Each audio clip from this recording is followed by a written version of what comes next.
आप देख रहे हैं सुदर्शन न्यूज। नमस्कार, सुदर्शन न्यूज पर यूपी विशेष देख रहे हैं आप और मैं हूं आपके साथ वागीशा। इनकी शुरुआत कर रहे हैं खबर यूपी के मथुरा से है, जहां confederation of all India traders के राष्ट्रीय महामंत्री प्रवीण खंडेलवाल के नेतृत्व में होली गेट चौराहे पर राष्ट्रव्यापी जन जागरूकता अभियान का शंखनाद किया गया। इस अवसर पर व्यापारी नेता और पार्षदों ने अपने हाथों में तख्तियां ले रखी थी, जिस पर सिंगल यूज पॉलिथीन को बैन करने संबंधी स्लोगन लिखे थे। कृष्णनगरी से शुरू इस महाअभियान के लिए खंडेलवाल ने होली गेट क्षेत्र की दुकानों पर जाकर व्यापारियों से आग्रह किया कि इस अभियान को प्रभावी बनाने में अपनी अहम भूमिका निभाएं। ऐसा न करने पर व्यापारियों को मुकदमों और आर्थिक दंड का सामना करना पड़ सकता है, जो बिल्कुल भी उचित नहीं होगा। तो वही कार्यक्रम का समापन कागज, जूट और कपड़े से बनी थैली बांटकर किया गया।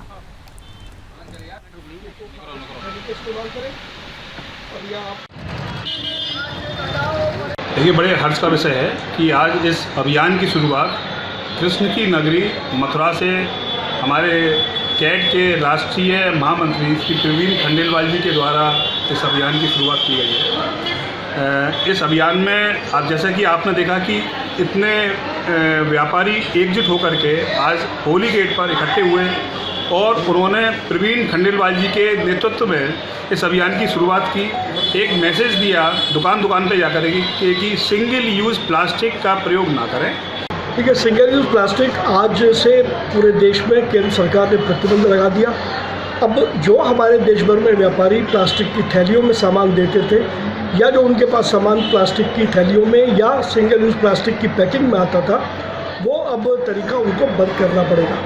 इस बारे में एक जागरूकता अभियान हमने पूरे देश भर में शुरू किया है।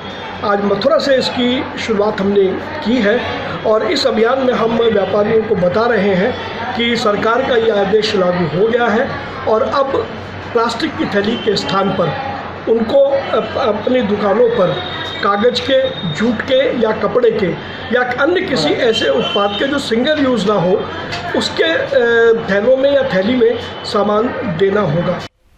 खबर यूपी के गाजीपुर से है, जहां जामनिया नगर पालिका परिषद के कसाई टोला में गोवंश मांस बरामद किया गया। सीओ तथा थाना प्रभारी वन्ना सिंह के नेतृत्व में मुखबिर से सूचना प्राप्त होने पर कई घरों में छापा मारा गया, जिसमें कई क्विंटल गोवंश मांस बरामद किया गया।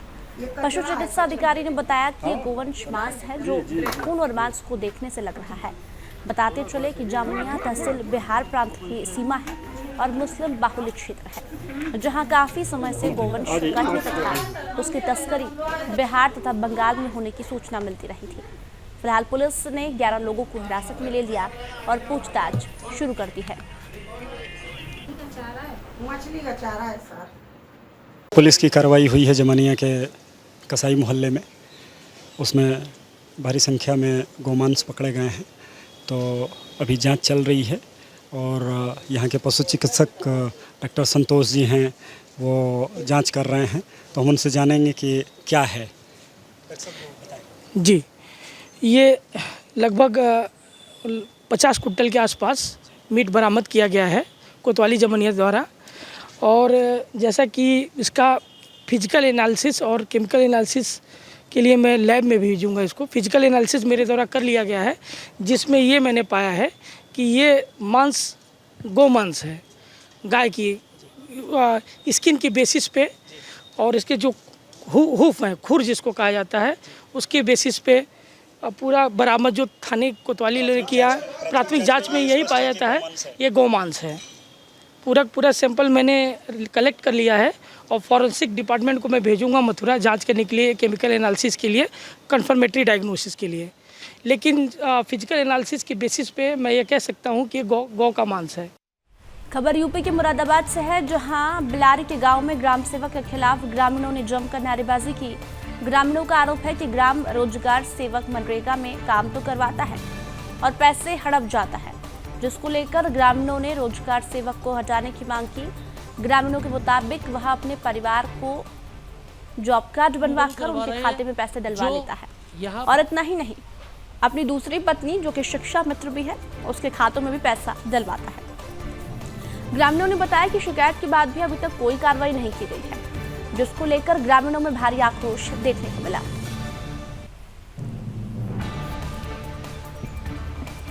करवा रहे हैं जो यहाँ काम तो हुए, पूरे विकास भी हुआ, पर जिन लोगों ने मजदूरी करी उन लोगों को मजदूरी के नाम पे कोई पैसा नहीं मिल पाया। आज वो लोग इतने परेशान हो चुके हैं, यहाँ से करीब 150 से 200 घर जिनके अपने पालन का एक ही व्यक्ति थे, वो अपने अपने घरों से बाहर जा जाकर नौकरी कर रहे हैं, मजदूरी कर रहे हैं। जी सर, अम्बेडकर पार्क में ग्वालगढ़ में आए थे, 2 बार आए थे। वो कह रहे हैं, मैंने उनसे बात करी, बोले ऊपर तक पहुँच जाते हैं। वो खरीद ली गए, क्या हुआ वो ये बात कहने का प्रिंस बाबू हमारे का मैं ऊपर तक पहुँच देता हूँ, तुम जो कराया कर लो। ये बात आप हमारे जो सचिव हैं प्रिंस बाबू सचिव हैं या रोजगार सेवक? रोजगार सेवक मान लो, सचिव भी हैं, बैंक के सचिव हैं। बैंक के सचिव हैं और रोजगार सेवक वो मास्टर भी हैं। 3 पद हैं, उनकी वाइफ 2 हैं। वाइफ 2 हैं और खुद 3 पद हैं उनके पास, और जमीन भी 150 बीघा उनके पास साहब, नामी ग्रामी है हमारे क्षेत्र में ठाकुर साहब। तो वो आपसे क्या कहते हैं? क्या मैं साहब ऊपर तक पैसे देता हूँ, और जो पीछे शिकायत करना है उन्होंने मेरे पास मुझसे खुद गई, ऊपर तक पैसे देता हूँ, आपको 500 रुपये चाहिए तो ले लो, 500 दे मुझे। काम करने वालों के 18,000 रुपये, उसमें हमें पैसा नहीं मिला। मैं कई बार वहाँ विकास खंड चला गया, बनिया खेड़ा चला गया, बिलारी चला गया, और मैं ममता राघव के यहाँ भी चला गया, उनके पति के पास भी चला गया कि मुझे पैसे मिलने चाहिए। मेरे घर पर मजदूर तगादे करते हैं, मैं घर से परेशान हूँ, निकलना मेरा दुश्वार हो गया है। मैं जब भूमि हूँ, आदमी हूँ, पैसे मैं कहाँ से दूँ? ठीक है, अब मजदूर मेरे तगादे काटते हैं। मैं कई बार चला गया, वो कह देते हैं साइड बंद है, साइड बंद में पैसे कहाँ से दूँ? मैंने कि साइड बंद है क्या, कम से कम तुम्हारी समस्या का समाधान तो करो। जब उन्होंने समस्या का समाधान कहा, जबकि हमारा पैसा इतने जमीन जायदाद होने के बावजूद हमें पैसा ये नहीं दे सकते, और अपना हमारा पैसा जो गरीबों का है, वो अपनी इनकी पत्नी है 2, ममता राघव, और एक अध्यापक है, सरकारी जॉब है, उनके खाते में 1.25 लाख रुपया चला गया, तो हमारा पैसा गया तो गया। ये देखने की बात है, इनका साफ आरोप लग रहा है कि जो रोजगार सेवक हैं या जो भी इस कार्य को करने वाले हैं, उनकी 2 बीवियां हैं, उसके अलावा एक सरकारी अध्यापिका। इनका आरोप ये है कि उस सरकारी अध्यापिका जो सरकारी पद पर पहले से तैनात है, वो एक मनरेगा की मजदूरी ले रही हैं। बड़े शर्म की बात है, उन्हें खुद भी इस बात के लिए सोचना चाहिए किस मजदूर का उन्होंने हक मारा है।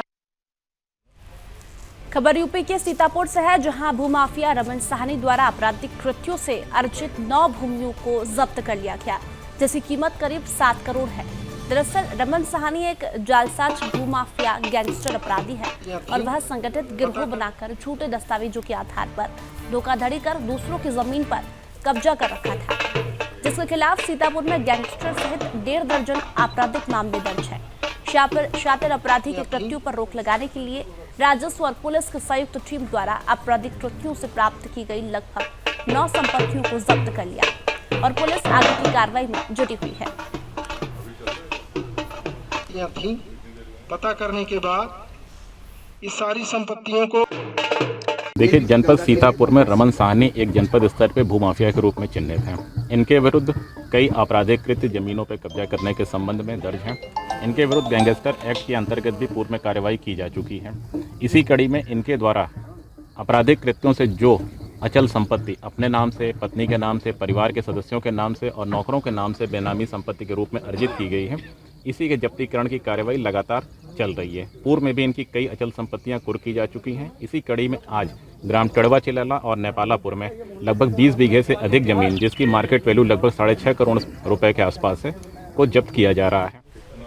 खबर यूपी के मोदी नगर से है, जहां गंगा नहर के पास बने फार्म हाउस में चौकीदार राजू अपनी बीवी बच्चों के साथ रहते हैं, जिसको अबूपुर निवासी दबंग दयाराम ने जान से मारने की धमकी दी थी, और अगले दिन दयाराम ने अपने बेटे और 3-4 अज्ञात आरोपियों के साथ मिलकर राजू के परिवार पर जानलेवा हमला कर दिया, और फार्म हाउस के बाहर की तरफ से ईंट पत्थर बरसाए, जिसके बाद राजू ने अपने फार्म हाउस मालिक को सौंपा दी। उसके बाद पुलिस आई और आरोपी पुलिस को देखकर फरार हो गए। सिर्फ एक हमलावर हाथ आया है, वहीं राजू व उसके बच्चे काफी भयभीत है।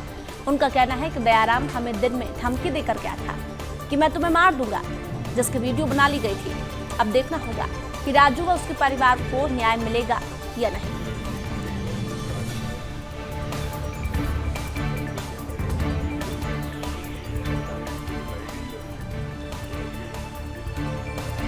खबर यूपी की बरेली से है, जहां मंदिर पर शराब पीने का विरोध करने से बौखलाए दबंगों ने देशराज को अपने घर में पेड़ से बांधकर जमकर पीटा। उनकी आंखों में शराब डाली गई। दबंग उन्हें तब तक पीटते रहे जब तक वह बेहोश होकर गिर नहीं गए। वहीं पीड़ित की तहरीर पर पुलिस ने 4 आरोपियों के खिलाफ रिपोर्ट दर्ज करा ली है।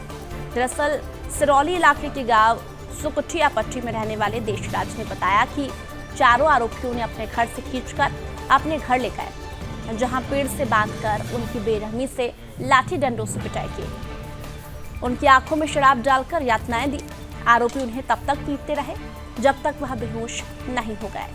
फिलहाल पुलिस ने आरोपियों के खिलाफ मामला दर्ज कर लिया है और आगे की कार्रवाई जारी है।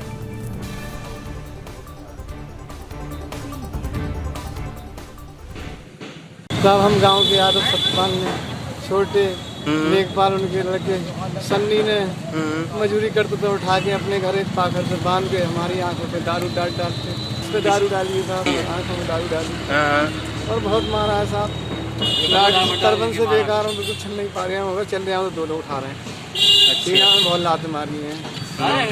लेखपाल छोटे सन्नी, अच्छा सन्नी छोटे के लड़का है साहब, अच्छा इनकी बल्कि सुन्नी है, इनका पिछला रिकॉर्ड साहब बहुत गंदा है, इनकी बदमाशी पुरानी है, इनके चचा ताऊ पुराने सीटर नंबर 8 के बदमाश सतपाल पे साहब के चल रहा है इस पे।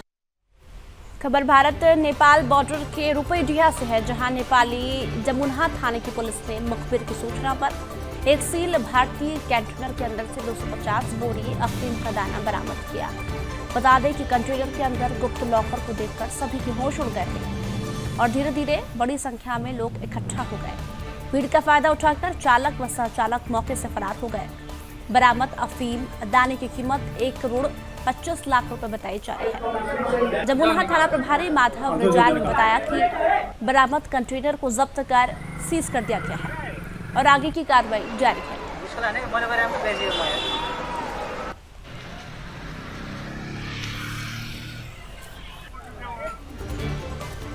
यूपी के जलेसर स्थित ग्राम पुड़ेरा में 2 पक्षों के बीच जमीन की नाप को लेकर विवाद हो गया। विवाद के दौरान लाठी डंडे और फायरिंग भी हुई, जिसमें पूर्व प्रधान शैलेंद्र सिंह बुरी तरह से घायल हो गए। उन्हें तुरंत आगरा में ले जाकर अस्पताल में भर्ती कराया गया, लेकिन इलाज उनकी मृत्यु से हो गई। लेकिन उनकी इलाज के दौरान मौत हो गई। जैसे उनका शव गांव पहुंचा तो ग्रामीणों द्वारा जलेसर ईटा मार्ग पर जाम लगा दिया गया। जाम की सूचना प्राप्त होते ही सीओ जलेसर इरफान नासर खान, प्रभारी थाना निरीक्षक गजराज सिंह पुलिस बल के साथ जाम स्थल पर पहुंच गए, जहां ग्रामीणों के द्वारा जिलाधिकारी एवं एसएसपी से अभियुक्तों की गिरफ्तारी की मांग की गई।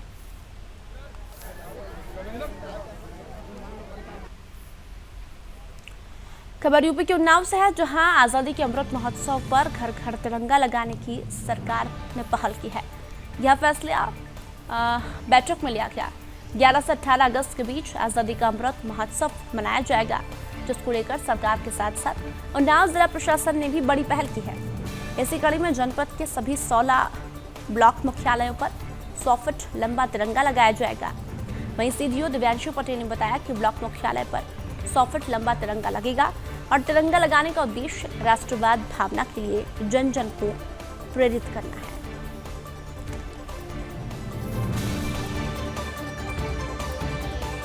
के अमृत महोत्सव के अंतर्गत 11 से 18 अगस्त के बीच में आज़ादी के अमृत महोत्सव को मनाने हेतु हर घर तिरंगा अभियान के संबंध में निर्देश दिए गए हैं। इस उन्नाव जनपद के लिए करीब 6 लाख तिरंगे झंडे का लक्ष्य प्राप्त हुआ था। इस संबंध में जिलाधिकारी महोदय की अध्यक्षता में बैठक कराई गई थी। और इस संबंध में औद्योगिक इकाइयों के प्रतिनिधियों द्वारा स्वयं से आगे बढ़कर इसमें पूरा सहयोग करने की बात की गई और CSR के माध्यम से उन सभी इकाइयों को एक निर्धारित लक्ष्य आवंटित कर दिया गया है। इस पूरे अभियान में बैंकों को भी शामिल किया गया है, उनके भी CSR का उपयोग किया जा रहा है।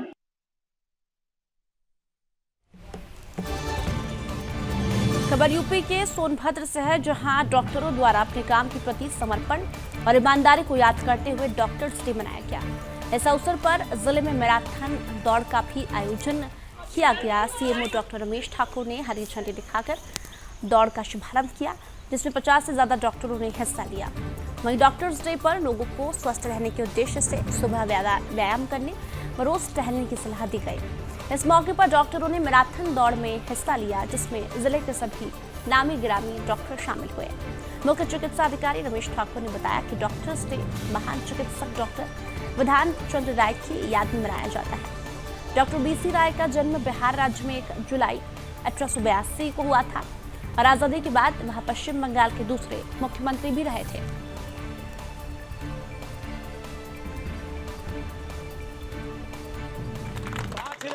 ये हमारा नेशनल डॉक्टर्स डे आज मनाया जाता है और इसको मनाने के पीछे डॉक्टर BC रॉय जो बहुत ही महान चिकित्सक थे, भारत रत्न थे वो, और उनके आज के दिन ही जन्म भी हुआ था और उनकी मृत्यु भी आज ही के दिन हुई थी।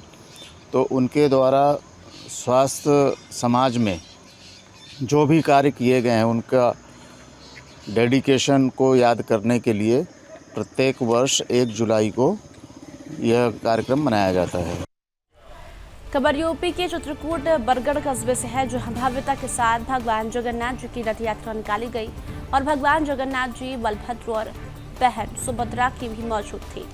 वहीं भगवती तुलसी जी के साथ विवाह का कार्यक्रम भी वैदिक मंत्रोच्चार के साथ संपन्न हुआ। आपको बता दें कि उत्तर प्रदेश और मध्य प्रदेश के हजारों की संख्या में श्रद्धालुओं ने भगवान की शोभा यात्रा में भाग लिया और व्रता भंडारे का आयोजन कर श्रद्धालुओं को प्रसाद भी वितरित किया गया। इस कार्यक्रम के सफल आयोजन में कई दर्जनों अन्य लोगों का अमूल्य योगदान भी रहा।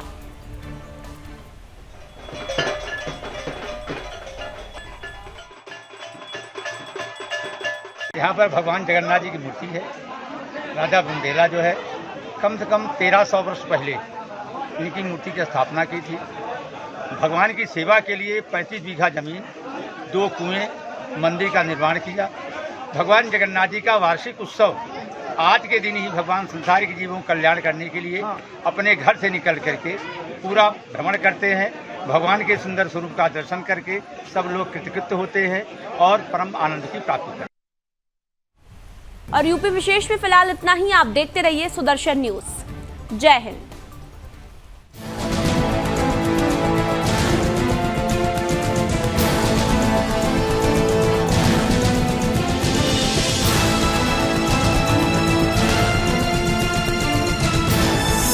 आप देख रहे हैं सुदर्शन न्यूज।